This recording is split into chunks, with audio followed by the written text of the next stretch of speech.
sintonia, troca de experiências e um bate-papo descontraído sobre o espiritismo na sua manhã. Deusa Nogueira explica a mediunidade no nosso dia a dia. Começa agora, na sua Rádio Rio de Janeiro, o programa Conversando sobre Mediunidade. Olá, amigos ouvintes da Rádio Rio de Janeiro. Meu nome é Deusa Nogueira.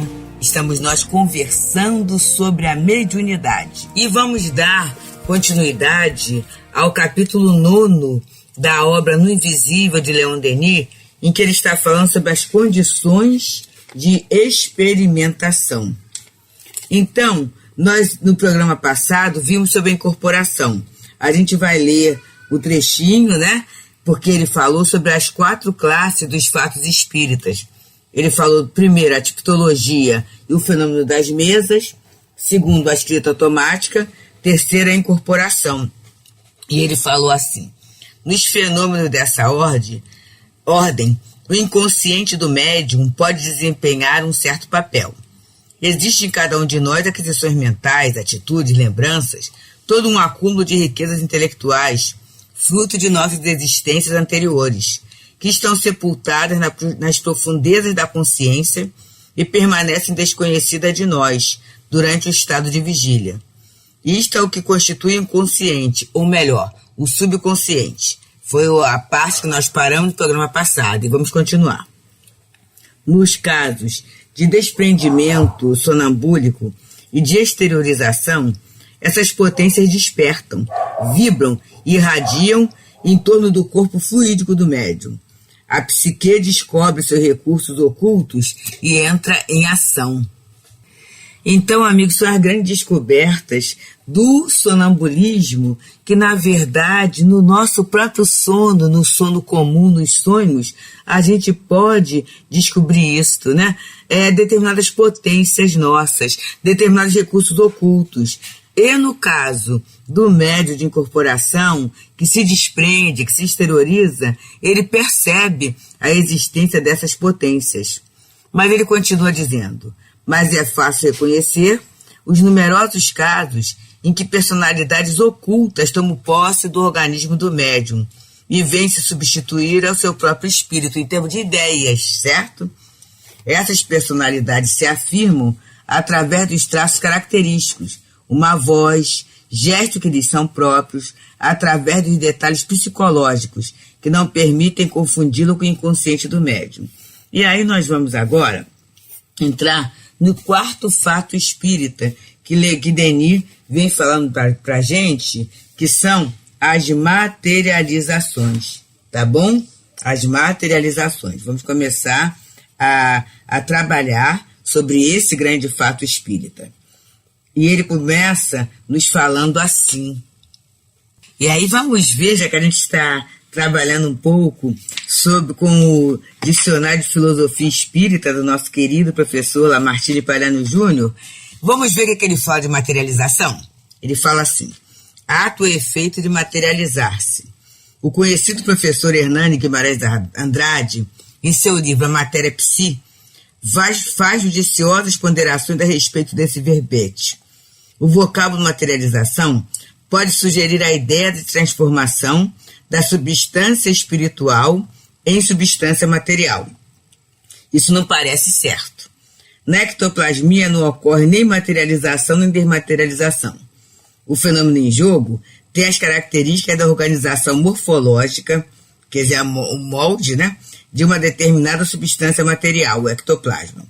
No vocabulário espírita, trata-se de um fenômeno de ectoplasmia, quando um ser ou objeto de outra dimensão espiritual tornar-se visível e tangível por condensação de substância sutil, ectoplasma, que se desprende do médium.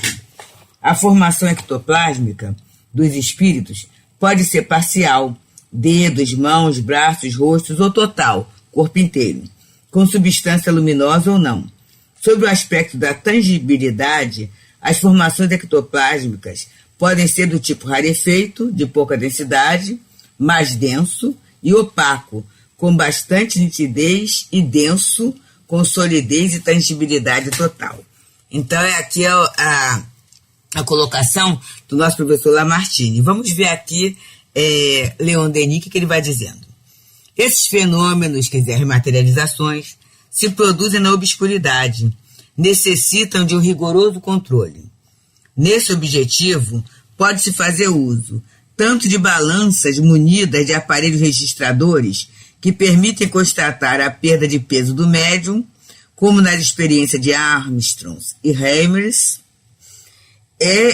tanto no exemplo de William Crookes e do engenheiro Varley, de baterias elétricas, às quais o médium é ligado por uma corrente que impede qualquer movimento equívoco de sua parte. Então, são fenômenos, como ele diz, que devem ser assim bem pesquisados, bem vistos. Por quê? Porque existem ilusões. Existe, como em tudo, né, o charlatanismo, o embuste. Para a gente não, tomar o cuidado. Esse cuidado que os pesquisadores tiveram, né? E ele continua nos falando assim. No que concerne às manifestações espíritas propriamente dita, qual o critério de certeza? Onde estará a prova da intervenção dos espíritos? Essa prova, dissemos, consiste no conjunto dos detalhes que permitem estabelecer uma identidade precisa. Aqui, apenas o experimentador pode ser julgado, e sua convicção não pode se assentar senão sob a constatação desses traços característicos, desconhecidos do médium, e às vezes até dos assistentes, pelos quais a personalidade do ser invisível se revela. Para adquirir uma certeza e multiplicar os meios de controle, é bom variar as experiências, completá-las umas pelas outras, recorrendo aos diversos gêneros de mediunidade. Do conjunto dos testemunhos e dos resultados obtidos, poderemos assim destacar a soma de provas, a mais considerável que se possa esperar nesse domínio, em que agem várias causas e frequentemente se confundem. É cruel e às vezes é decepcionante saber sentir junto de nós um ser amado, um ser desaparecido, sem poder conversarmos com ele. E se dotado de mediunidade procurarmos obter uma mensagem, nós perceberemos quando o lápis desliza rápido sobre o papel e que nosso pensamento se mistura ao seu de uma maneira tão íntima que não podemos separá-los um do outro e determinar o que emana de nós ou deles. E aí ele está dizendo, no caso em que a comunicação vem através de nós mesmos e que muitas vezes a gente lança a dúvida, não é? Aí, por causa dessa dúvida, diz Denis, recorremos a um outro médium. Porém, quer ele escreva, quer o espírito evocado fale através de sua voz durante o sono, esse aí é o sono sonambúlico, esse transe, né? Reconhecemos ainda, por efeito dessa infeliz sugestão que se insinua por toda parte, que a personalidade do médium se mistura à do ser que nos é caro, e a dúvida nos invade. A incerteza angustiosa nos oprime. Uma prova de identidade jorra como um relâmpago, de repente tão viva, tão radiosa, tão incontestável, que diante dela todas as hesitações se dissipam, todas as dúvidas se apagam, e a nossa razão satisfeita, nosso coração emocionado, comunga no impulso de fé e de amor com a alma querida, que respondeu com tanta clareza ao nosso apelo e afirmou para sempre a certeza da sua presença e de sua proteção. E aí a gente vai vendo, né, gente, essa questão dessas dúvidas vem primeiro da questão da ideia materialista que fala que tudo se acaba com a morte. E aí a gente acaba cultivando uma série de impossibilidades, uma série de atropelos.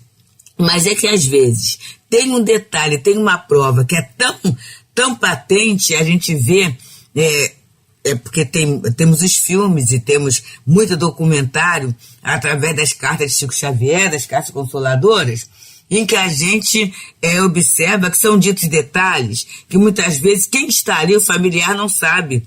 E eles têm que se lançar pesquisas exaustivas mesmo, e vem aquele detalhe que não era do conhecimento de ninguém.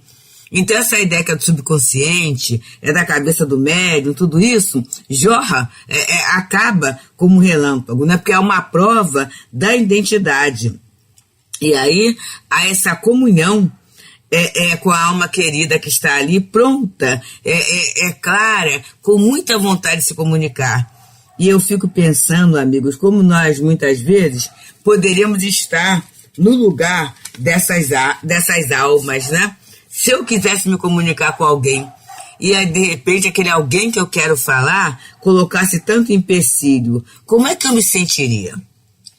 E, continua Denis, quanto às comunicações que têm um caráter geral e que revestem a forma de um ensinamento filosófico, elas devem ser examinadas com cuidado, discutidas, julgadas com consciência, com toda a liberdade de apreciação. A humanidade invisível se compõe dos espíritos que viveram neste mundo, e nesse número nós o sabemos, muitos são pouco adiantados. Mas há também no espaço inteligências brilhantes, iluminadas pelas claridades do além. Quando elas consentem vir até nós, podemos reconhecê-las pela elevação de seu pensamento, pela retidão de seu julgamento. Nessa ordem de ideias, o discernimento é uma qualidade indispensável. O investigador deve ser dotado de um discernimento seguro, que lhe permitirá distinguir entre o verdadeiro e o falso, e após ter examinado todas as coisas, conservar o que tem real valor. Nada é mais prejudicial à causa do espiritismo que a credulidade excessiva de alguns adeptos e as experiências mal dirigidas. Estas produzem sobre os pesquisadores recentes uma impressão deplorável. Elas fornecem um alimento à crítica e à zombaria. Elas dão do mundo dos espíritos uma ideia bem falsa. Muitos saem dessas reuniões mais incrédulos do que a entraram. Então ele está falando dessa credulidade excessiva, que é o que Kardec chama dos espíritas exaltados, que na verdade, ao invés de prestarem um favor à causa espírita, acabam prestando um desserviço pelo ridículo em que lançam aquela comunicação. E aí a pessoa que não conhece, ela acaba indo para todos, né, estendendo a todas as comunicações, quando o fenômeno verdadeiro acontece. E aí ele diz, o homem crédulo está cheio de boa-fé, engana-se a si mesmo, inconscientemente, e se torna a vítima da sua própria imaginação. Ele aceita as coisas mais inverossímeis e frequentemente as afirma e as propagam com extravagante entusiasmo. Aí está um dos maiores escolhos do espiritismo, uma das causas que dele afastam muitas pessoas sensatas, muitos pesquisadores sinceros. Eles não podem levar a sério uma doutrina e fatos tão mal apresentados. É preciso nada aceitar cegamente. Vamos lembrar do livro dos médios? É melhor rejeitar 99 verdades e aceitar uma única mentira. Cada fato deve sofrer um exame minucioso e aprofundado. Somente nessas condições é que o espiritismo se imporá aos homens de estudo e de razão. As experiências feitas com leviandade, sem conhecimento de causa, os fenômenos apresentados em más condições, fornecem argumentos aos céticos e prejudicam a causa que se quer servir. Então, queridos, estamos aqui, pelas ondas fraternas da Rádio Rio de Janeiro, no programa Conversando sobre a Mediunidade. Estamos no capítulo 9 da obra No Invisível, de Leon Denis, que fala sobre as condições de experimentação. E acabamos de falar sobre a materialização, o quarto fato espírita apresentado por Denis. E aí ele coloca, em resumo, podemos dizer que a causa principal dos erros e dos insucessos em matéria de psiquismo experimental é a falta de preparação. Os povos do Ocidente abordam aí um terreno novo, desconhecido ou esquecido, e que não é isento de perigo para eles. Eles aí trazem, apenas excepcionalmente, esse sentimento elevado, essa luz interior, esse sentido profundo da alma que possuíram os grandes iniciados e que são os únicos que podem nos preservar de regramentos e armadilha do invisível. Então ele falou a falta de preparação. Vamos ver o que Leon Denis considera como preparação? Ele diz aqui, a primeira das condições é, portanto, de se armar a si mesmo, mental e moralmente. essa equipagem mental, que é o conhecimento, que ele chama, e a equipagem moral. Não busqueis os fatos antes de se terem tornado aptos a compreendê-los e a dominá-los, através de um lento e paciente estudo das obras fundamentais. Quais são as obras fundamentais, gente? Livro dos Espíritos, Livro dos Médiuns, o Evangelho segundo o Espiritismo, Céu e Inferno, a Gênese. É essa codificação que a gente precisa passear para que o entendimento se faça claro, já que a gente está procurando o fenômeno espírita. Se não preencheis, através do estudo das obras fundamentais, da reflexão, o desenvolvimento da vontade e o exercício de um julgamento claro e seguro. Se não preencheis essas condições, seria mais fácil, mais sábio abster-vos, a menos que vos dediqueis a essas experiências sob a direção de um homem sábio e esclarecido, que sustentarias com a vossa boa vontade e a quem entregarias o cuidado de vos guiar. Então, são os homens, são as casas, né? Em que há dedicação, em que há profundidade, em que há o estudo. Os processos de investigação em uso no mundo físico não podem se adaptar ao plano psíquico. Aqui são os pensamentos que entram em jogo. Os pensamentos são forças. São eles que esculpem lentamente e modelam o nosso ser interior. Influencia até a nossa forma exterior, ao ponto de ser fácil distinguir pelos traços e as expressões do rosto o sábio do homem vicioso. Porém, esses efeitos do pensamento não estão circunscritos no limite do vosso ser material.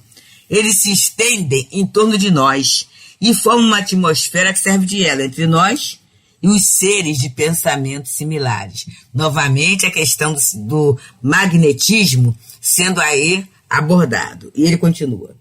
Aí está o segredo da inspiração, da fecundação de espírito pelo espírito. Dessa lei resulta um fato, aquele que, através do qual, dos seus apelos, suas evocações, entra em relação com o mundo invisível, atrai para si os seres em afinidade com o seu próprio estado mental. Queridos, foi Denis falando e a gente falando o tempo todo dessa afinidade do médium com os seres que ele está atraindo da vida espiritual. Isso é lei de Deus. O mundo dos espíritos formiga de entidades benévolas e malévolas. E se não soubermos nos purificar nós mesmos, orientar nossos pensamentos e nossas forças em direção da vida superior, podemos nos tornar vítima das potências malévolas que se agitam em torno de nós. E, em certos casos, tem conduzido o homem prudente ao erro, à cegueira, a obsessões vizinhas da loucura. Então, meus queridos, Leni está falando aqui da moralização. Vamos trabalhar o conhecimento, sim, mas vamos nos moralizar para termos um conteúdo que atraia o que é bom. E se atrairmos essas inteligências malévolas, que seja para o trabalho da evangelização, que seja para o trabalho da reconstrução, que seja para apresentarmos uma forma diferente de ver a vida. Não sermos esmagados e entrarmos nessas correntes de afinidade, nessas correntes que são destrutivas mesmo, destruidoras e destrutivas, não só do médium, mas muitas vezes até colaborando para a descrença, colaborando para o achincalhe, colaborando para a desmoralização, vamos dizer assim, do espiritismo, do fenômeno mediúnico, não por todos, mas por aquele apressado, por aquele que não tem conhecimento, por aquele a quem é oferecida essa visão distorcida. Então, moralização mediúnica é lei e é urgente. Então, ele fala aqui o conhecimento das obras básicas e a moralização. E ele encerra dizendo para nós assim: mas, se sabeis dominar vossos sentidos, elevar vossas almas acima das curiosidades vãs e preocupações materiais, fazer do espiritismo um meio de educação e de treinamento moral, entrareis no domínio do verdadeiro conhecimento. Influência regeneradora descerão sobre vós. Uma luz suave e penetrante irradiará no vosso caminho. Vos preservará das quedas e dos desfalecimentos e de qualquer perigo. Então vamos repetir o que ele traz aqui, ó. Dominar nossos sentidos. A gente vem aí no trabalho mediúnico toda uma disciplina. Eu gosto de muita coisa, eu posso ter uns olhos que veem muita coisa, um ouvido que escuta muita coisa, mas eu começo a selecionar. Eu começo a ter uma vigilância. O que eu estou vendo, o que eu estou ouvindo, o que eu estou comendo, né? O que eu estou falando, o que eu estou sentindo. Eu vou começando a ver, é útil, é belo. E para isso eu tenho que me elevar acima das curiosidades vãs e preocupações materiais. Então tem um nível de preocupação material saudável, que são as da sobrevivência, da administração de recursos, tudo isso. Mas se tornar excessivo, eu já estou vendo que está virando paixão. E não será bom para mim. Curiosidades vãs. Então, tantas vezes eu fico querendo saber de questões que não tem nada, que não vão contribuir em nada para o meu aprimoramento, para a minha melhoria, nem para a melhoria ou aprimoramento do meu próximo. É saber por saber. Então tem que ter cuidado e até aproveitar esse meu tempo que eu me dedico muitas vezes a essa curiosidade para algo que vai me acrescentar, já que como espírita eu estou entendendo o sentido da minha vida, né? E o que o espiritismo simboliza para mim? Olha ele, Leon Denis falando, um meio de educação e de treinamento moral. Eu não vou me tornar perfeito de um momento para o outro, mas eu vou me educar. E vou treinar moralmente. E quando se fala em treinamento inclui quedas, inclui dificuldades, né? Inclui atropelo, todo treinamento. A gente vê os atletas, o atleta terá lesões, mas ele continuará treinando. E assim, esse treinamento moral na aquisição de virtudes. A gente vai ter muitas lesões, sim, muitas quedas, sim, mas a gente vai continuar treinando porque tem um alvo. E aí ele coloca, através dessa educação e esse treinamento moral, eu entrarei no domínio do verdadeiro conhecimento, que é aquele conhecimento que alia a teoria à prática. E aí, nesse momento, influências regeneradoras vão descer sobre nós. Que influências são essas? São aqueles espíritos responsáveis, interessados do progresso, na luz. E aí, uma luz, né? Essa luz suave penetrante vai se irradiar no nosso caminho, porque assim, busque a luz e siga. Vós sois a luz do mundo. Não se acende uma candeia para colocar embaixo do velador, mas sim sobre o móvel. E essa luz, essa candeia desse conhecimento, que é o aliar a teoria e a prática, vai nos preservar de queda, do desfalecimento, que é aquela desistência diante dos fracassos, né? Muitas vezes o médium, diante de um fracasso, uma dificuldade, ele abandona a tarefa. Diante de uma contrariedade, ele abandona a tarefa. E essa luz, ela vai nos preservar das quedas, do desfalecimento e de qualquer perigo. Não vai dizer, gente, vai nos preservar. Agora, se eu insistir, através do meu livre-arbítrio, por esse caminho complicado, é claro que as coisas vão acontecer.